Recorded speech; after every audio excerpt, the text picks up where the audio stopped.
Good morning, good afternoon, good evening. That is Jack, this is Conrad, and this is the 45. This is our look at week 2 in the Premier League.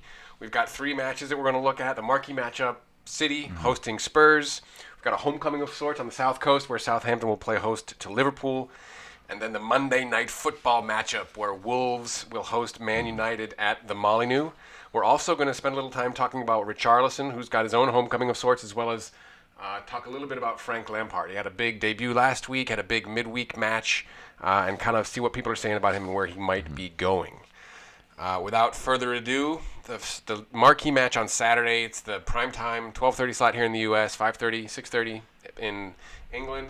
City, obvious prohibitive favorites.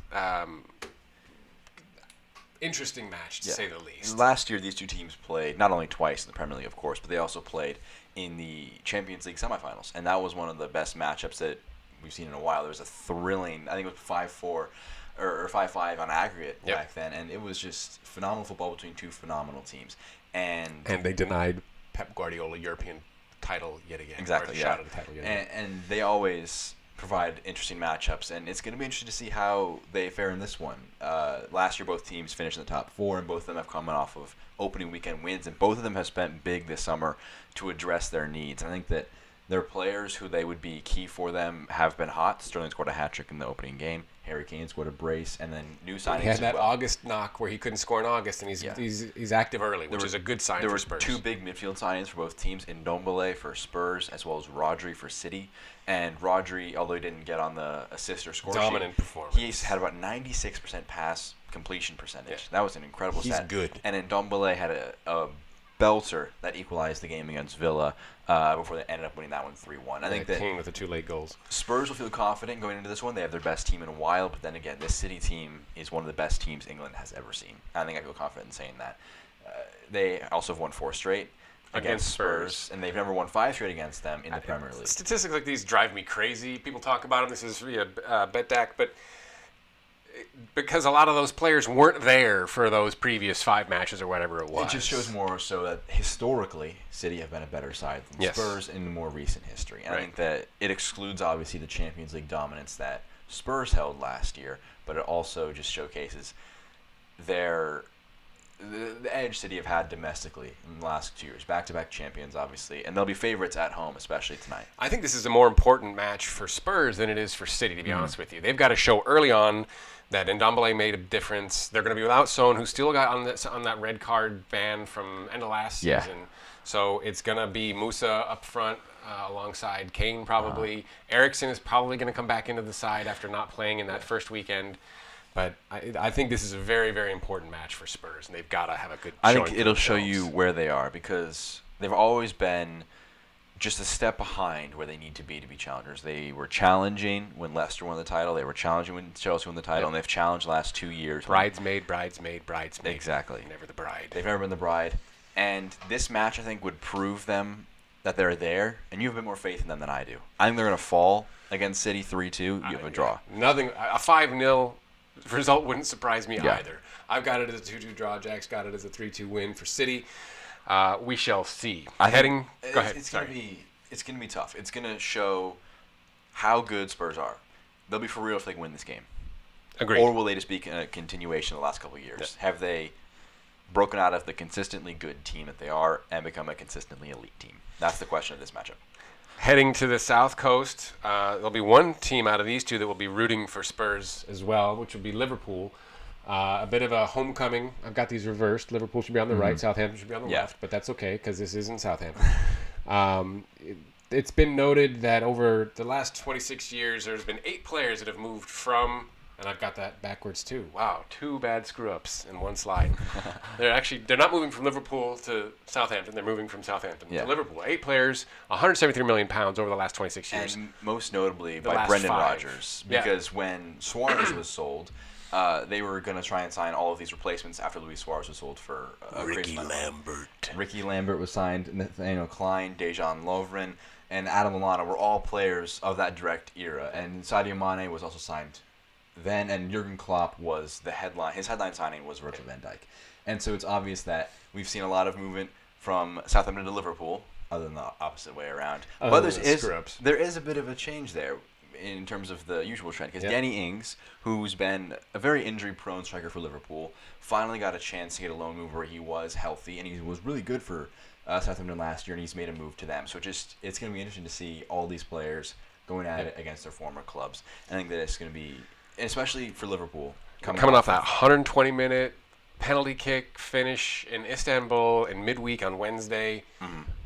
They're going to field a different side. Obviously, they had a change side going in there. They're going to, they'll be one of Firmino, Salah, Mane. One of them will be out. Not sure how they're going to rotate. But the thing I think Liverpool will, I know financially it made sense for them not to sign anybody, but it would have been nice for them to have a fourth forward up there, because we've seen that they're going to want to rotate them more often. They tried that with Chamberlain, and it didn't work out very well. He's a better midfielder than he is a winger for Liverpool's system. He was originally a winger, but I think he's just a better midfielder for them.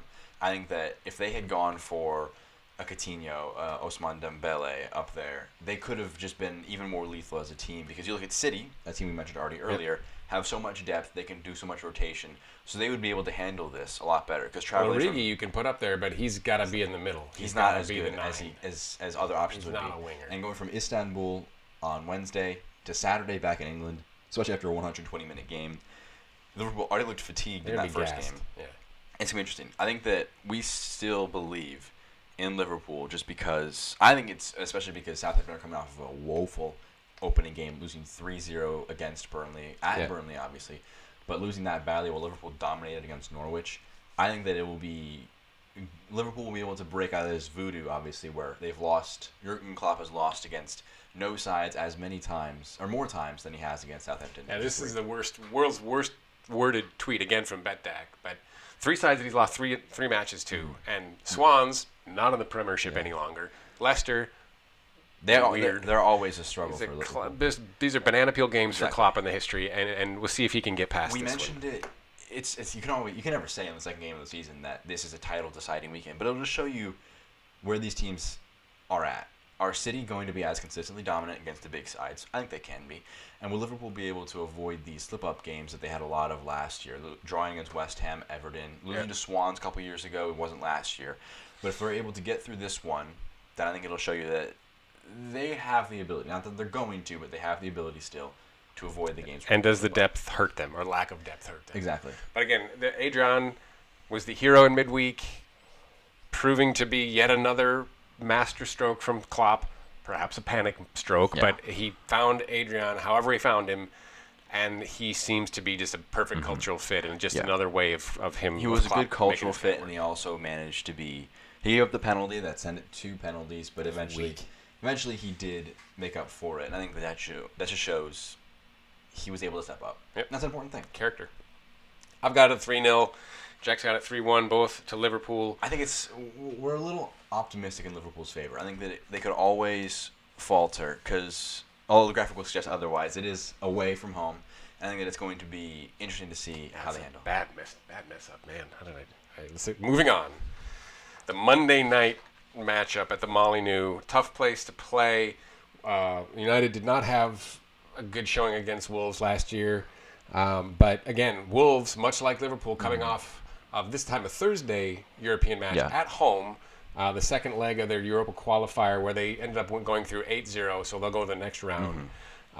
So they'll have an extra day. Usually this would be a Thursday-Sunday problem in those Europa League games, so they'll have an extra day to rest, given this is Monday. It's going to be interesting to see how Wolves do this season, because we've always seen the Europa League curse sometimes, because Thursday, Sunday is much more difficult than a Tuesday, Wednesday to Saturday, because it's just less time between matches.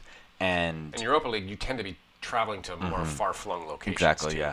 And Wolves have spent £110 million in the transfer window to try, or $1 million, in the transfer window to try and give solve themselves those issues a little and bit give a bit more depth, which I think is a good move. And obviously, they have the extra day to the Monday, so it's going to be a really close-fought game, I think. United, again, trying to prove things, because they lost twice and drew once last year. So they're going to hope that they can erase that curse. This is my favorite tweet, sorry. So again, Wolves going in probably feeling confident, especially after 2 consecutive 4-0 drubbings in Europa qualifying, and United have solved their backline problems. This was the total horror show with Chris Smalling and Phil Jones. It's the Phil Jones face. I know you can't quite see it. United fans will have PTSD from that era. What's good for them though is they're past that. They now have Maguire and Lindelof, a much more solid center back pairing, and you have Wan-Bissaka out wide and Luke Shaw even, who's not bad. He's in that picture, but he's not necessarily the face. He wasn't the offender. Exactly. I think that innocent bystander. I think they'll do well this game. I have them with a 2-1 win, and you have the same as well. I think that United are better than they've been in a lot of years. I think that they are going to. This will show a lot of things. We mentioned multiple times.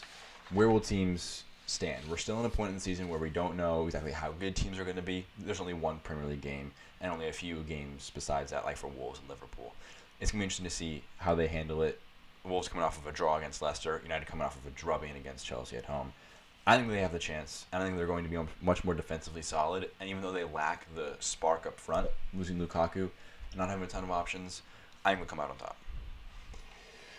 We'll spend a little bit of time talking about Richarlison, who plays for Everton today, returning to Watford for the first time after the transfer. Paul Merson, who currently English football television pundit, longtime England international, 11 years at Arsenal, amongst a few other stops, came out and said Everton have ruined the transfer market by spending £44 million on Richarlison before last season started.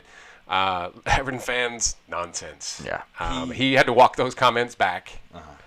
And what I found interesting about Richarlison is he made the move from Brazil to Watford for pretty much pennies. It was a couple million, which is, you can't say pennies, but it was very low considering. Shrewd business by Watford. Exactly. And he performed well. You won't see it on the goals or assist charts. In 38 appearances, he had 5 goals and 4 assists. Doesn't break worlds there. But he still was a good performer, and he made a big money move to Everton. And I think it was a little overpriced, but at the same time, in this market, get your guy. Like we said with Maguire, one get your season guy. Earlier, Salah for $35 million. Exactly. And get your guy. And I think that he performed well, 35 games, 13 goals, 1 assist, so dropped down in the assist department, but scored a lot more goals. I think that one of their top scorers. One of their top scorers, if not the top scorer. I think that he's going to want to continue developing as he goes into this next season, and especially signing Moise Kean, Alex Iwobi as more attacking options. Well, it'll free him up a little bit. He won't be the one to be targeted defensively. At Watford and at Everton, he was the leading guy up front. He was the guy who was creating most things, and it's tough whenever you're the only one.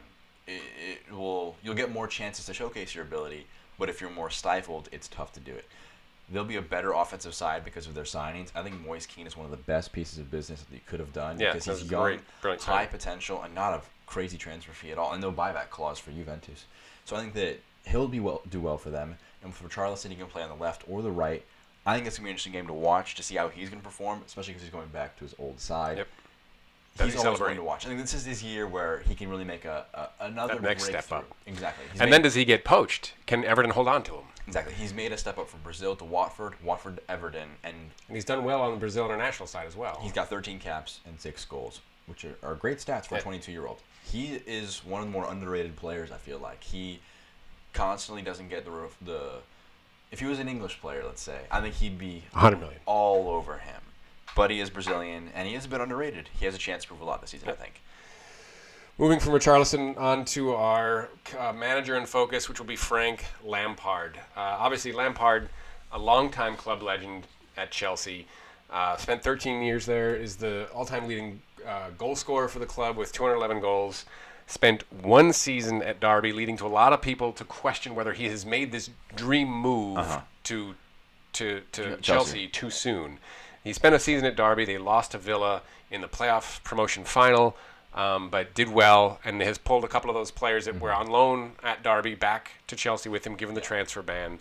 So I think, again, coming off that 4-0 drubbing by United, pulled Conte back into the side against Liverpool midweek. They looked much, much better. I think that I go back and forth on who the best midfielder in the world is. I've said it's De Bruyne, I've said it's Modric, I've said it's Pogba. I think Conte is the most underrated midfielder in the world. I think that everything he does team around. Revolutionizes them. If he wasn't in that lineup against Liverpool, they would have had a similar 4-0 result. And if he was in the lineup against United, it would have been a similar result because he's just such a difference maker. I think that in both of those games, they were good. You could argue they were the better side for the first 30 minutes of the United game, and if they had better finishing, they may have come out with a different result. And they were better than Liverpool in the majority, I would say, of the Super Cup. So both of those results were pretty tough for Chelsea to swallow. They used to be a really big game dominant team, and people are saying, oh, well, they've lost that aspect. I just think that it's a case of you lost your best player in Hazard. You lost another good player in Higuain. And you have a new manager. Transfer ban. It's always going to be tough. I think that he has shown that the side rallied around him, and they rebounded from a 4-0 loss. I'm not rushing to kick him out of there. I don't think many people are trying to just get him out of there immediately. I think that he has done enough to secure it for a long time. Well, the fact that has that status gives him some license for some period of time. Who knows how long? But yeah. I mean, Mirror's already coming out. This was Andy Dunn's commentary on he's already done enough to prove that he should stick around. Yeah. Whether you believe that or not, I don't know. I mean, he has that transfer ban, one more window. Mm-hmm. He's had a lot of injuries, pulled Conte back in the side, lose Hazard. Everything that you just talked about, that's insane to go through. And then he's got 3 or 4 academy players he's trying to get up to speed quickly. Exactly. I think that they make their home debut against Leicester this weekend. It'll be a good result for them to try and get their legs under them. Because obviously, you can't just sit back and say, oh, it's 2 top 6 sides, we're not going to rush it. Eventually, if you want to be a dominant team, you have to beat those top 6 sides. I think Chelsea, in their developmental cycle, went from being a title-winning team under Conte's first year, they're now back to square one. They got to develop with some youth. Mason Mount, Christian Pulisic, Tammy Abraham are 3 players that you can build around that will get a lot of development this year and will go into next season when you can add in some more areas where you need to fill. They'll be able to spend a lot of money. And he's got the 2 young academy players coming back from injury. I'm totally blanking on their names right now. Ruben Loftus-Cheek and I'm spacing on the one who was linked to Bayern. Both of them are probably the best of those 5 players we've mentioned. And it's going to be interesting to see how, when they come back, how they're integrated into the team. Because I think that Chelsea will finish after the Champions League places this year, which is a step back from last season. But they will have more youth development, and they will have possibly a manager they believe more in than they had in Sarri. Lampard, the fans aren't gonna dissipate and lose faith in him. Sarri was very quick to jump on him, versus you see a good performance from Lampard's Chelsea, more positive signs. Yep. And I think that's a really good thing. We've seen it for United as well. They need to have more optimism. They need to be less robotic with it. They need to also embrace the passion of the club. I think that Lampard embodies that very well. Well, I think he's going to end up, at some point, whether they lift the transfer ban, you don't seem to think that they will.